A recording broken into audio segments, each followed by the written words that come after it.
हमारा जो पार्ट हम सिमेट्री एंड कंजर्वेशन लॉस कर रहे थे एलिमेंट्री पार्टिकल फिजिक्स में, उसको कंटिन्यू कर रहे हैं। और कंटिन्यू करते हुए अभी पिछले वाले में देखा था कि पोलर और एक्सियल वेक्टर्स जो हैं वो क्या होते हैं, और हमने पाया था कि जिनके परपेंडिकुलर कंपोनेंट्स जो हैं वो सेम रहें वो तो होते हैं पोलर, और जिनके की पैरेलल कंपोनेंट्स जो हैं साइन रिवर्स चेंज करें तो वो होते हैं एक्सियल वेक्टर्स। और उस नोशन से हमारे इलेक्ट्रिक और मैग्नेटिक फील्ड जो हैं पोलर और एक्सियल वेक्टर्स हैं रेस्पेक्टिवली। फोर्स एक पोलर वेक्टर है। अब क्लासिकल में जो है जब भी हम सिस्टम लेते हैं वहाँ पे ये पेरिटी का जो वो इनवेरिएंट रहता है। इसका मतलब वो अपने इसको कंजर्वेशन को फॉलो करता है। तो यदि हम इसको और डेप्थ में थोड़ा देखें तो एक क्लासिकल मैकेनिक्स सिस्टम में अगर हम एक कोई भी निकाय सिस्टम लेते हैं तो वो क्लासिकल लॉज ऑफ मोशन को हमारे फुलफिल करता है, सेटिस्फाई करता है। तो उसका अगर मिरर इमेज लें तो वो भी उसकी इक्वेशन की जो फॉर्म है वो भी उसको सेटिस्फाई करनी चाहिए उस लॉजिक से। और इसका मतलब सीधा सीधा ये होता है कि यदि एक प्रोसेस ओरिजिनली कहीं हो रहा है अगर, तो मिरर इमेज में भी वो प्रोसेस पूरी तरह से संभव है नेचर में। तो ये इसका निष्कर्ष है। इसको अगर हम गणित के रूप में मैथमेटिकली देखें तो पोलर एक्सियल क्वांटिटीज़ जो हैं वो इस तरह से आएंगी कि उनके बीच में जो संबंध है वो चेंज नहीं होगा किसी भी क्लासिकल मैकेनिकल सिस्टम के लिए, यदि हम उसका स्पेस में रिफ्लेक्शन करते हैं, कोऑर्डिनेट्स का साइन चेंज करते हैं। तो हमारा law of conservation of parity है जो स्टेट करता है कि parity is conserved in a process if the mirror image of the process is also a process which can occur in nature. तो यदि नेचर में, प्रकृति में अगर कोई प्रोसेस ऐसा है जिसका कि मिरर इमेज में भी वही प्रोसेस संभव है वैसा का वैसा, तो उस प्रोसेस में पैरिटी कंजर्व रहेगी। तो यहाँ पे अगर हम ई और बी वेक्टर्स को अगर एग्जाम्पल लेके यूज़ करते हैं और किसी प्रोसेस में, तो हम ये कह सकते हैं कि मैक्सवेल इक्वेशंस जो हैं वो इनवेरिएंट अचर हैं स्पेस रिफ्लेक्शन के लिए। और इससे फर्दर ये हम कहेंगे कि जो पैरिटी है वो कंजर्व्ड रहती है इलेक्ट्रोमैग्नेटिक इंटरेक्शंस में। और ऐसा माना जाता है कि जितने भी इंटरेक्शंस हैं, चाहे वो स्ट्रॉन्ग हों चाहे वीक हों, इलेक्ट्रोमैग्नेटिक हो, इन सब के लिए, ग्रेविटेशनल के लिए भी, वो पैरिटी को कंजर्व करेंगे।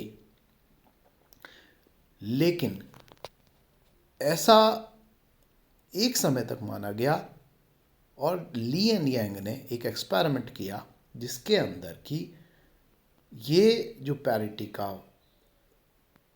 कंजर्वेशन है उसका वॉलेशन हुआ जब स्पेस रिफ्लेक्शन किया गया प्रोसेसेस में जो वीक इंटरेक्शन से गवर्न होते थे। ये जो है उस समय की टॉ थीटा पजल से किया हुआ। टॉ थीटा में 2 पायोन और 3 पायोन केओन के द्वारा प्रोड्यूस होते हैं, जो अभी हम डिस्कशन में नहीं करेंगे। लेकिन हम एक एक्सपेरिमेंट को डिस्क्राइब करेंगे जो बहुत ही इम्पोर्टेंट था और जिसने इसके अंदर पूरे हमारे जो कंसेप्ट्स हैं पैरिटी के, कंजर्वेशन के, उनको बदल डाला। ये एक्सपेरिमेंट था जो वू, जो एक फीमेल साइंटिस्ट थी और ग्रेट साइंटिस्ट थी, और उन्होंने ये कोबाल्ट 60 का, उनकी टीम ने ये एक्सपेरिमेंट किया जिसमें उन्होंने पैरिटी को कंजर्व करने के लिए बीटा डिके में टेस्टिंग किया। किस तरह का एक्सपेरिमेंट था, इसको एक्सपेरिमेंट को समझने के लिए इस ड्राइंग को समझना होगा जो यहाँ फिगर्स में की है। तो वो एंड अदर्स के जो एक्सपेरिमेंट है वो कुछ इस तरह का सिस्टम है कि हम एक क्लोज सिस्टम लेते हैं जिसके अंदर कुछ न्यूक्लियाई हैं, और यहाँ पे जो ओरिजिनल सिस्टम है उसके अंदर इनको हम बीटा डिके जब हो रहा है तो उसके अंदर हम इसको देखेंगे कि किस तरह से ये जो पार्टिकल्स हैं वो इसके अंदर जनरेट होंगे। तो यहाँ पे शुरू में इनिशियली एक सैंपल जो है न्यूक्लियाई का लिया इन्होंने कोबाल्ट 60 का, और उसको पोलराइज किया। अब न्यूक्लियाई में बहुत सारे स्मॉल जो हैं वो अंदर इनबिल्ट ग्रुप के न्यूक्लियस होंगे, और उनको अगर हम पोलराइज करेंगे तो न्यूक्लियाई जितने भी होंगे अंदर उनकी जो स्पिन है वो जैसा यहाँ दिख रहा है, ये एक मैग्नेटिक फील्ड लगाने पर उसकी डायरेक्शन में स्पिन जो है वो अलाइन हो जाएंगी। कब हो सकता है कि जब उनकी एंटी क्लॉकवाइज जैसे है स्पिन्स हो जाएं तो उनकी जो सारी स्पिन्स हैं वो अप रहेंगी। आप इसको समझ सकते हैं। तो सारी स्पिन्स जो हैं उनको अलाइन कर दें, और इसके लिए बहुत ज़रूरी है कि ये जो सैंपल है ये बहुत ही स्ट्रॉन्ग मैग्नेटिक फील्ड में हो, क्योंकि जो न्यूक्लियर के अंदर के जो एनर्जीज़ हैं उनको ओवरकम करना है इसको, और ये जो एनर्जी है वो m.b से नॉर्मली ज़्यादा होनी चाहिए। तो यहाँ पे ये जो है स्पिन्स अलाइन होंगी, और उसकी वजह से जो इंटेंसिटी है, जो पार्टिकल्स के नंबर है per unit area per unit time, तो यहाँ पे, और इसके लिए टेम्परेचर भी इसको बहुत लो रखना पड़ेगा। तो यहाँ पे इन्होंने पाया कि अगर ऐसा करें तो जो इलेक्ट्रॉन बीटा डिके से आ रहे हैं कोबाल्ट 60 के, वो ज़्यादा संख्या में आते हैं जिसमें कि कोबाल्ट 60 में स्पिन्स जो हैं वो अलाइन हो गई हैं, जैसा कि फर्स्ट डायग्राम में इधर 1 से नोट किया हुआ है। तो जहाँ अलाइनमेंट हुआ उसमें इलेक्ट्रॉन की संख्या ज़्यादा आ रही है, और इसके कंपैरिजन जिसमें जो कि इसके ऑपोजिट है, तो डाउनवर्ड। ये एक प्रोसेस था। इसमें इन्होंने जब इसको जब ये मिरर लगाया तो ये पाया कि यहाँ पे रिवर मिरर लगाने पर जैसे मैग्नेटिक फील्ड का डायरेक्शन जो है वो रिवर्सल होता है। तो यहाँ पे देखें तो ये मैग्नेटिक फील्ड मिरर इमेज में डाउनवर्ड देखेगी, लेकिन इसके अंदर जो पार्टिकल्स हैं वो नंबर ऑफ पार्टिकल्स जो हैं ज़्यादा आ रहे हैं, क्यों अंदर जो हैं वो स्पिन्स अलाइन हो गई मैग्नेटिक फील्ड से, लेकिन मिरर इमेज में ये जो पार्टिकल्स हैं ये उसी संख्या में बाहर निकलते हुए ये पाए गए। तो ऐसा ये एंटिसिपेटेड था एक्सपेरिमेंट में, रियली ये देखना था कि ये होता है या नहीं होता। तो इसको टेस्ट करने के लिए इन्होंने क्या किया कि 180 डिग्री का ओरिजिनल फर्स्ट सिस्टम को 180 डिग्री से रोटेट किया, जो एल प्लेन से दिखाया गया है, और ये पाया गया कि इसके अंदर जो ओरिजिनल सिस्टम था उसके अंदर 180 डिग्री वाले सिस्टम में स्पिन्स जो हैं वो मैग्नेटिक फील्ड का जैसे 180 डिग्री किया तो वो डायरेक्शन चेंज हुआ, उससे स्पिन चेंज हो गई, लेकिन उसके अंदर भी जो ये जो चीज़ है कि उसमें एक्सपेक्ट कर रहे थे कि हम कि जिसमें अप्लाइड फील्ड में ज़्यादा आना चाहिए वो ज़्यादा एक्सपेक्ट कर रहे थे, और मिरर इमेज में जैसा कि ये कर रहे हैं कि ये होना चाहिए था इसका उल्टा, कि स्पिन्स अलाइन हो जाएं लेकिन इलेक्ट्रॉन की संख्या जो है वो थर्ड वाले की तरह ही होनी चाहिए थी। लेकिन ऐसा ये हुआ कि यहाँ पे जो बीटा डिके में इलेक्ट्रॉन्स रिजल्ट हुए आए बाहर, वो हमने देखा कि ज़्यादा क्वांटिटी में थे जिसमें कि स्पिन अलाइन हो रही थी। और इसका क्या मीनिंग होता है? इसका मीनिंग ये है कि उनकी जो संभावना है, प्रोबेबिलिटी कि कोबाल्ट 60 न्यूक्लियस की कि डिके करेगा वो इलेक्ट्रॉन इनकी डायरेक्शन में, वो उस डायरेक्शन में ज़्यादा होगा जो उस ऑपोजिट के कंपैरिजन में। अब जैसे बताया 180 डिग्री से करें तो पोलराइजेशन, स्पिन और मैग्नेटिक फील्ड जो है वो सब रिवर्स हो जाती हैं, और डायरेक्शन ऑफ मैक्सिमम इंटेंसिटी भी उससे उसी दिशा में हो गई जिसमें कि मैग्नेटिक फील्ड की थी।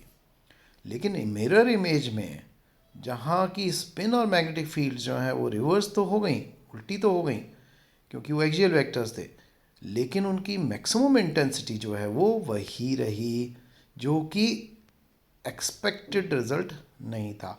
तो कंपैरिजन करें सेकंड और थर्ड का, तो इससे क्या निष्कर्ष करेंगे कि जो सेकंड वाली सिचुएशन है पैरिटी वाली, वो एक सिचुएशन ऐसी है जो कि प्रकृति में नहीं पाई जाती, नेचर में नहीं होती, और इससे, क्योंकि ये ऑब्जर्व ही नहीं हुई, इससे ये प्रूव हुआ कि पैरिटी जो है वो कंजर्व्ड नहीं रहती है वीक इंटरेक्शंस में, लेकिन स्ट्रॉन्ग और इलेक्ट्रोमैग्नेटिक में पैरिटी जो है वो कंजर्व रहती है। एक अदर एग्जांपल है पैरिटी वायलेशन को समझने के लिए, वो है पायोन डिके। पायोन डिके को जो रिएक्शन, जो प्रोसेस होता है, उसमें एक मियॉन और एक न्यूट्रिनो निकलता है। अब पायोन की जो स्पिन है वो ज़ीरो है, तो राइट में भी दोनों की स्पिन म्यू प्लस और न्यू की ऑपोजिट होनी चाहिए, जिससे कि एंगुलर मोमेंटम का कंजर्वेशन हो जाए। इसको समझने के लिए एक क्वांटिटी को डिफाइन किया जाता है जिसको हम बोलते हैं हेलिसिटी। हेलिसिटी बेसिकली स्पिन और मोमेंटम का डॉट प्रोडक्ट है, dot product, so it is a scalar. तो हेलिसिटी जो है, लेकिन ये बताती है कि क्या मोमेंटम जिसके अंदर की मोशन होगा वो, और जिसके अंदर इसका ओरिएंटेशन होगा, क्या इन दोनों के आपस में क्या संबंध है, वो हेलिसिटी से बताया जाता है।